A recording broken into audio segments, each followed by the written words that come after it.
Greetings, people of Earth. Welcome, Canadians. Thanks for joining us on this this Sunday. Man, you know, when these quarantine situations go on and on and on, you start to forget what day it is after a while. But I am reminded it is Sunday morning, March 29th, 2020. And day, I don't know, 15th of the quarantine, I guess 14th from the loose start, something like that. I don't even really know. We don't really have an official date, do we? I guess it would be maybe the 16th. That was kind of the Monday when everything started slowing down. But anyways, it is a Pleasant Valley Sunday here at the isolation chamber. You can see I got out. Got a bit of a better view this morning. It's nice and sunny. But we have a bit of a dark show this morning. Very sunny out, but we have a bit of a dark show. Sorry, sometimes you have to delve into those areas. But first, let's do some shout outs. Jixer. And, Jixer made an interesting comment in one of the earlier videos saying that he would make love to Chief Dr. Bonnie Henry, our top doctor in BC. And as you know, I am a big fan of Bonnie Henry. Love her reports, love her calm demeanor. But I was kind of thinking of that and thinking of whether I could roll with Jixer on that or not. And I don't know, Bonnie Henry, I can kind of imagine. I mean, in a way, she would have a very calming approach. You know, she would, I imagine her sort of like, okay, well, first what you're going to be doing is you are going to be reaching around behind my back. And what we are looking for is a clasp. And that clasp is what holds the bra together. So we're not going to rip off the bra. We are going to gently unclasp it and then release the bra to the ground. The purpose of that is to free up the breasts for easier access. This is not the sole purpose of this activity.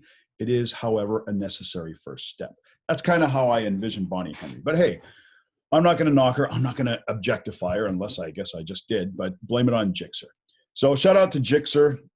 Shout out to Terry McLean. Shout out to Darren. I hope Darren's finally watching. Come on, Darren. Come on, man. Grace, Ivan in Sector B49, Dwayne and Chad, Vanessa, Diana, Kushi, Paul Verdi, Charlene, Kim, Tanya, Tammy, Sandy, and special friend of the show, Lisa. And of course, Micro Duck Dong, the Donger. So let's take a quick look. Let's take a quick look at where things stand. Actually, scrap that. Hold on a second. Hold on. I've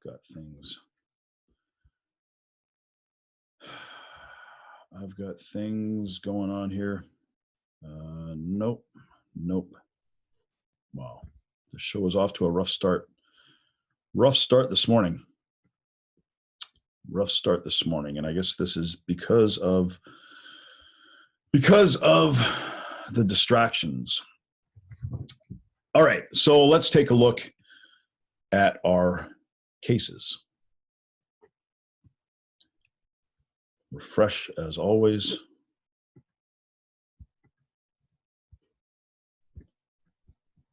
See where we're at.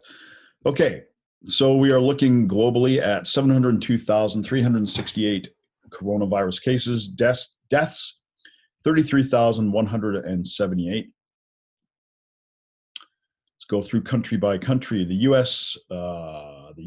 has 131,403 confirmed cases, and we are going to be speaking to Angie from New York tonight on the case in New York, situation in New York, how things are evolving, et cetera, et cetera. So I'm sure you guys, if you tune into the evening show, I'm sure you'll find that interesting.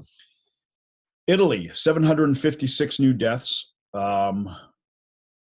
Now, as we can see, this is about 7%, give or take, of the total deaths. 7%, if you remember my rule of 72, 7 goes into 72 10 times, right?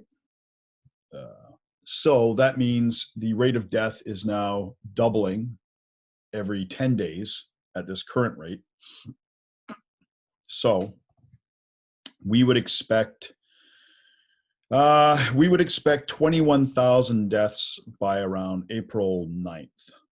And if there isn't, that means it's definitely slowing down.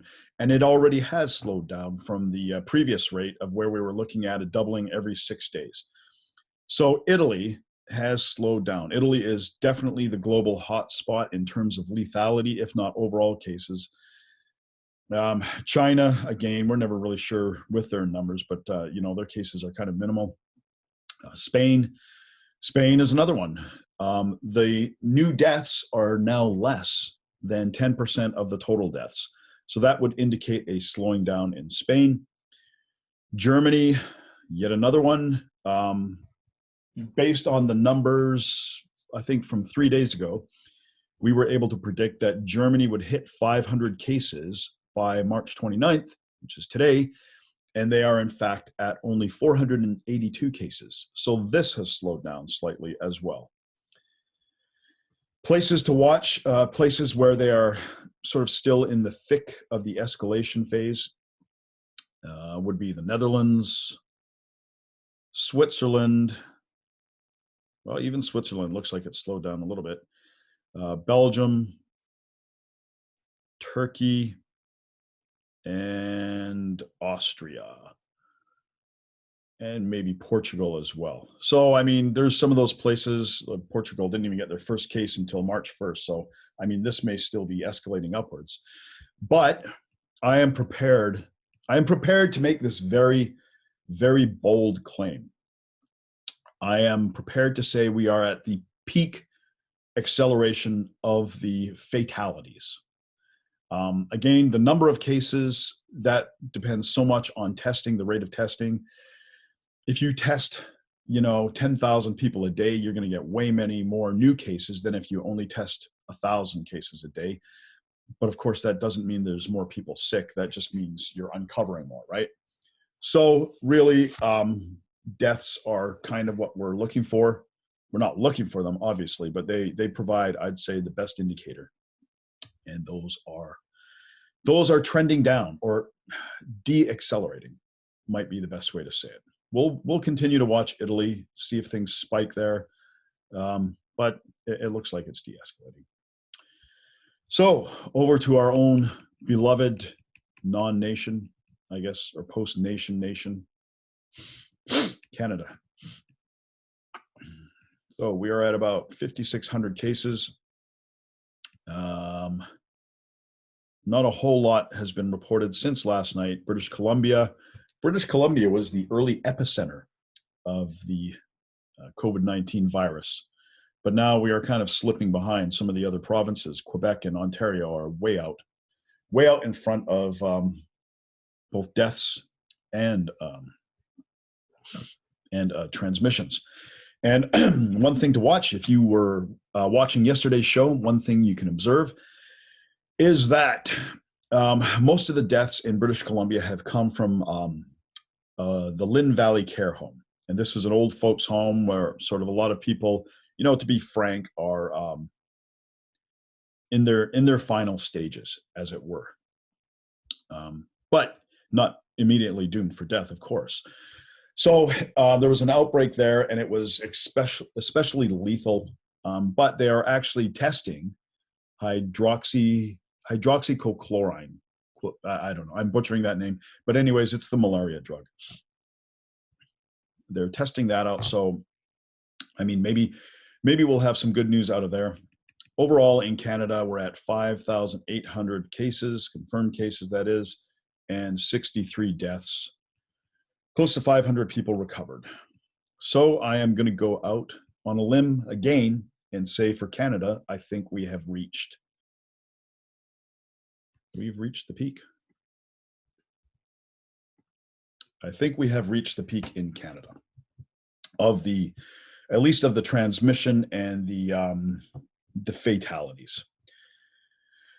Is there a possibility of, say, a mutation, or a large pocket of people that maybe just became infected at the starting stages of the quarantine, and we still haven't seen the full effects of that? Yeah, that's possible,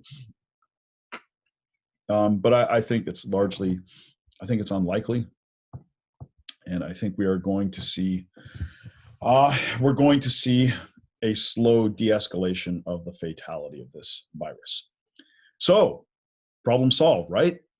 No, not really. Um, so here, I'd say for the first 2 weeks, I'd say locally, nationally, and globally, people have been in a state of shock. When something comes about this quickly, and when your life changes this rapidly, you're just kind of in a state of shock, right? Like you're just sort of, in a sense, immobilized, not completely immobilized, but just basically reacting, right? Like going through the motions of your day, trying to adjust to the changes around you, trying to process everything that's happened. It's happening on such a large scale that it's really difficult to process, and the changes are so drastic. Like, for example, um, the open borders debate has been a thing going for a long time. Did you ever think that Justin Trudeau would be the guy that closes the borders in Canada, and Donald Trump is the guy advocating to keep them open, right? So it's a weird time, but I'd say the shock now is wearing off, and a new reality is starting to set in. And so we're going to have to start looking towards, what kind of things to expect now. And I think what we're going to see very soon, certainly in Italy, and maybe in parts of the West overall, and a lot of this will be determined by how quickly we can flip the switch back on, get things rolling again in terms of economy, finance, and all that stuff. But I think we're going to start to see social unrest. I think we're going to start to see civil unrest, um, dissatisfaction, rioting, protesting, and I think, sadly, I think this is going to become a common feature going forward. So, what are some of the things that contribute to civil unrest? Well, wealth inequality is one, certainly, right? And I think in a situation like this, I think a lot of Canadians, and just a lot of people in the world, don't realize how marginal the existence of a lot of people are, right? And what I mean by that is you're almost like a hamster on a treadmill, right? Everything is fine until you stop running, and once you stop running, shit crashes, right? And I think unfortunately, a lot of people, and not necessarily by choice, more just as a means of coping, live this way, in that, they make just enough to cover their basic expenses of food and rent. They live on debt. Credit card debt especially, has been promoted and encouraged nonstop. I mean, maybe I've missed it, but I think there should be a lot more. I think there should be a lot more done to mitigate mortgages and debt repayments and those sort of things, right? That all this stuff kind of came up, early on at the beginning of this crisis. Banks were gonna stop mortgages for 6 months or something, and then they were going to defer mortgages. And now we haven't heard anything about mortgages. They want those mortgages, man. That's like, they come out and say, "Oh, this is horrible. This is horrible. You know what? No mortgages through this crisis." Well, we're going to defer mortgages, okay? Well, why do you want to defer a mortgage? We'll get some aid from the government, right? So, I mean, they've really kind of backed off that ledge very, very quickly. But we'll see.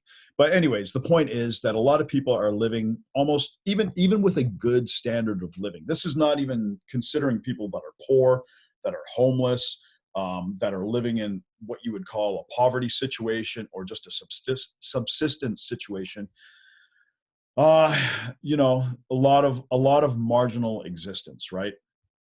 And it doesn't take very much It doesn't take a very big shock to the system. And we've had a big shock to the system, but it doesn't take a whole lot to completely disrupt that. And once those people are off, it's very hard for them to get back on. Once they've been kicked off the wagon, it's very hard to catch up and jump back on, right? So that is a big contributor to social unrest. Multiculturalism. A lot of you may not like to hear this, but one of the hallmarks of multiculturalism is that you have multiple cultures. Multiculturalism, multiple cultures, okay? It's sort of baked into the name, so it's pretty tough to deny, right? So what does that mean? Well, that means if you have multiple cultures, in any time of stress, particularly a threat, danger, uncertainty, cultures will tend to look inwards. In other words, they will be, self-protective, or they'll act in terms of group preference, right? So in-group preference. So in a situation like this, there's uncertainty, right? There is an element of danger. There is scarcity in resources. Most of life, most of society, most of culture, most of history essentially boils down to a competition for resources. Resources being land, water, food, oil, sexual partners. These are resources. And people are, in the best of times, people are always competing for resources. In an abundance of resources, sure, it's fine, right? Like if you're sitting on the Great Lakes, you're not going to start fighting people over water, right? However, again, when there is a disruption to any of this stuff, then multiple cultures will insulate, and they will work towards securing the safety of their in-group and organizing in a way to compete for resources. And then what goes from being potentially an individual clash with other individuals becomes a group clash with other groups. So that's another thing that can and probably will contribute to civil unrest. Youth. When was the last time you saw a riot of senior citizens? Was there ever a time when you saw a riot of senior citizens? I'll wait. Quite clearly, the answer is no. Senior citizens, typically, they want to be in bed by 8 or 9 o'clock. They get up early. They get cranky. They want their food. They nod off sometimes. They don't really have the vitality. I hate to appear ageist again. See, these are sensitive things, right? Nobody wants to, denigrate older people. Nobody wants to criticize multiculturalism, but these things are a factor, and it's time we face up to it, right? And wealth inequality as well. But youth. So the more young people you have, the more likely you are to have some sort of civil unrest, right?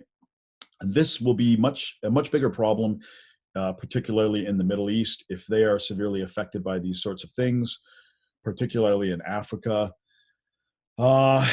Asia and Europe, it's not such a problem, although as a proportion of the population. But when the other factors come into it, then they all sort of work together, right? So wealth inequality. If you have a lot of really rich old people and a lot of really poor young people, you're going to have a problem. Or if you have a lot of young people from a particular multicultural group, they are going to be focused on gaining those resources, probably at the expense of another group, which doesn't have the youth to defend those resources or the capabilities to defend those resources. And that moves us into another category. Another contributing factor to social and civil unrest is gender. Now, hey, you know what? When I was a kid and I dreamt of the future, there's a lot of stuff that's kind of caught me off guard. I was thinking of flying cars and other cool, exciting things like that. One thing I didn't think we would be arguing about is gender. Um, Gender bathrooms, whether genders exist. Okay. So, and you know what? Hey, there's got to be outliers out there. I'm sure, this is not a knock against anybody who is transgender, but you are going to find out in situations of social unrest that, yes, there are differences in genders. You are going to find out. If you try to buck nature, nature will buck you, right? So, um, civil unrest is generally driven by men, right? Let's face it, generally driven by young men.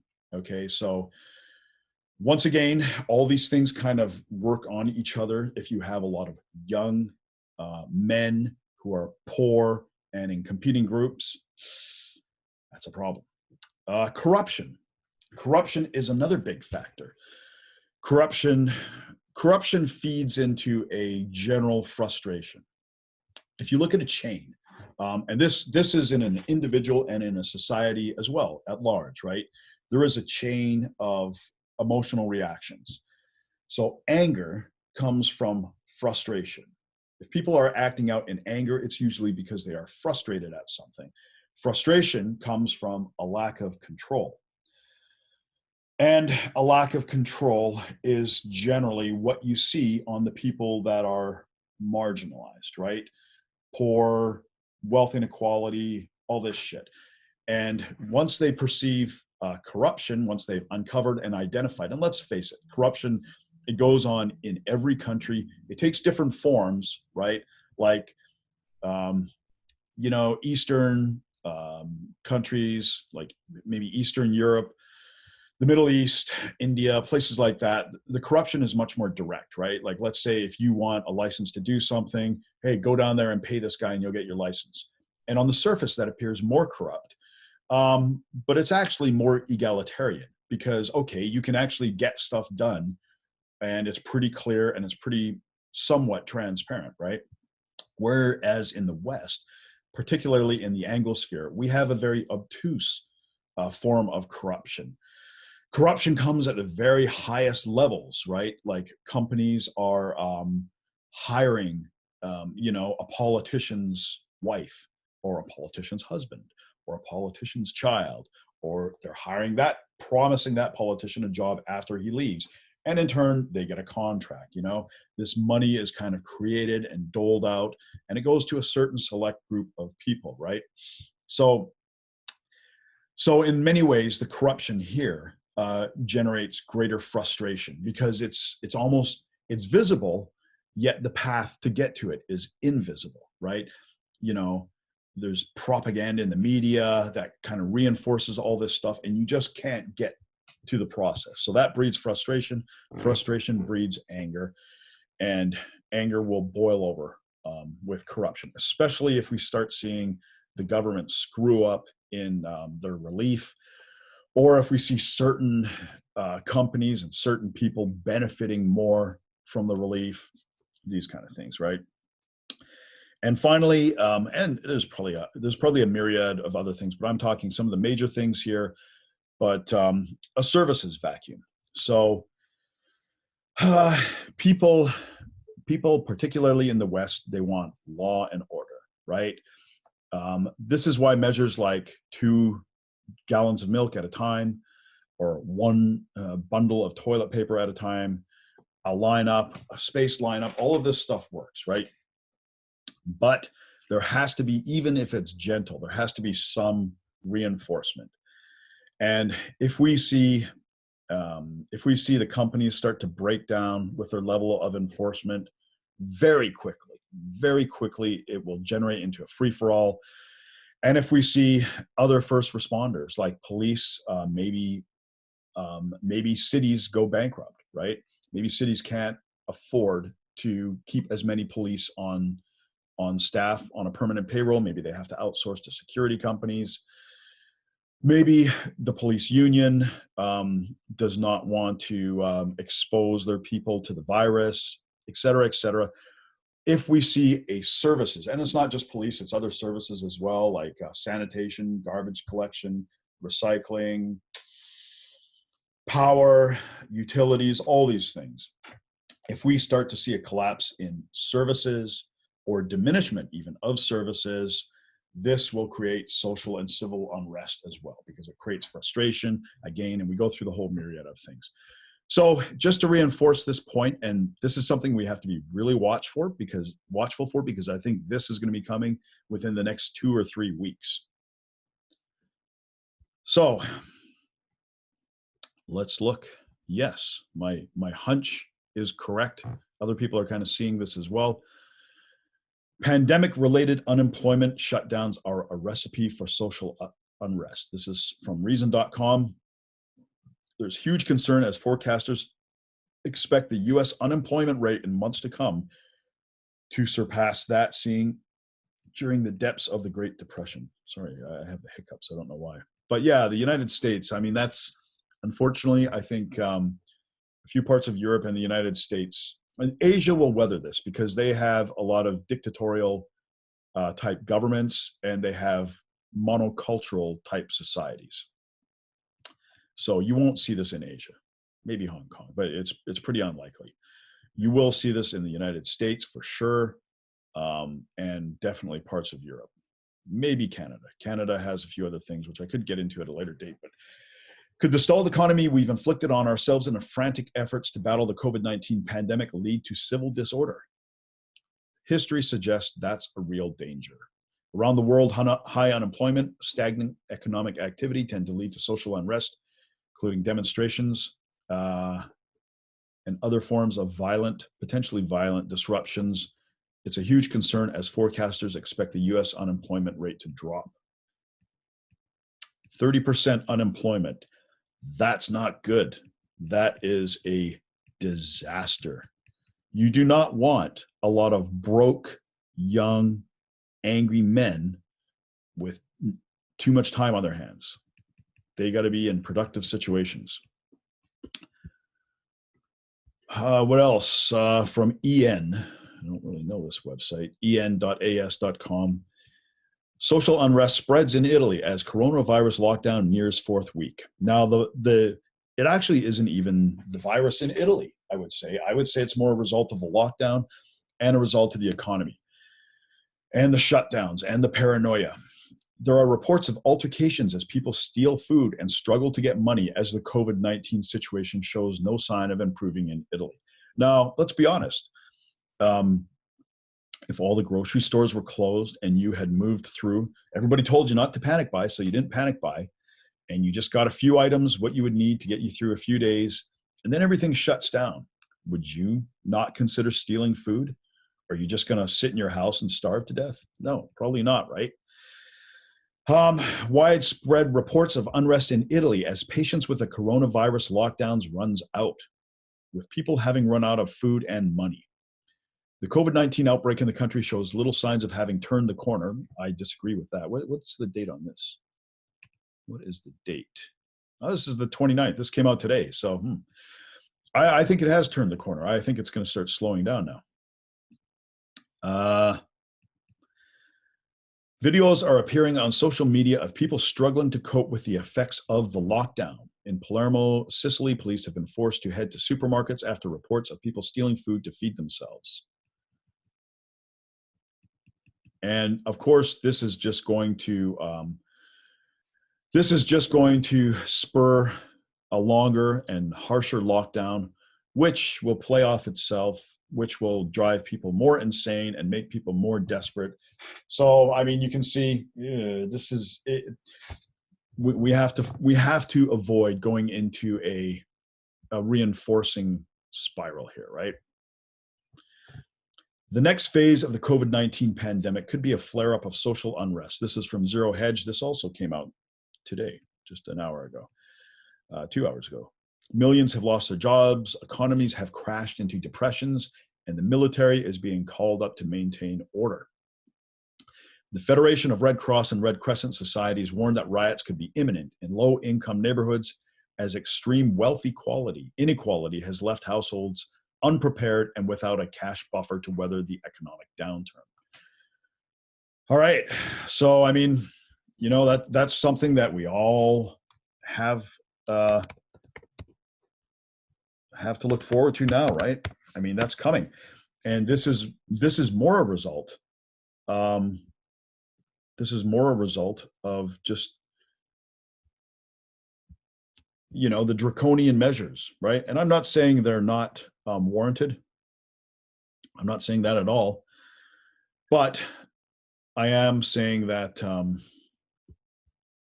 it could be a problem, right? Unless we get things going very quickly. So let's take a look at one last thing.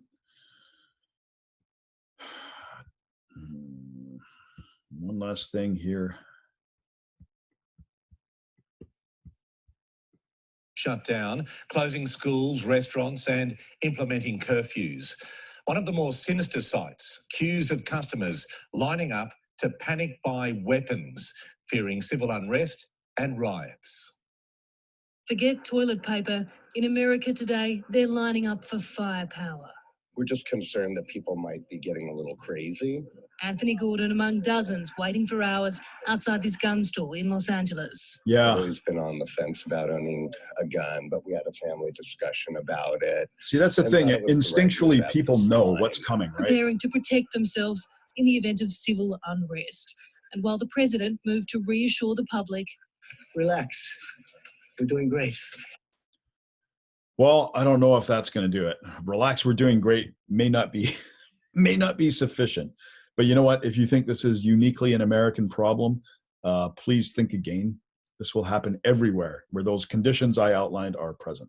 The nation's top infectious disease expert warned things are going to get a lot worse. Americans should be prepared that they're going to have to hunker down significantly more. State governors are listening, shutting down city life and livelihoods. Bars, nightclubs, wineries, brew pubs, and the like.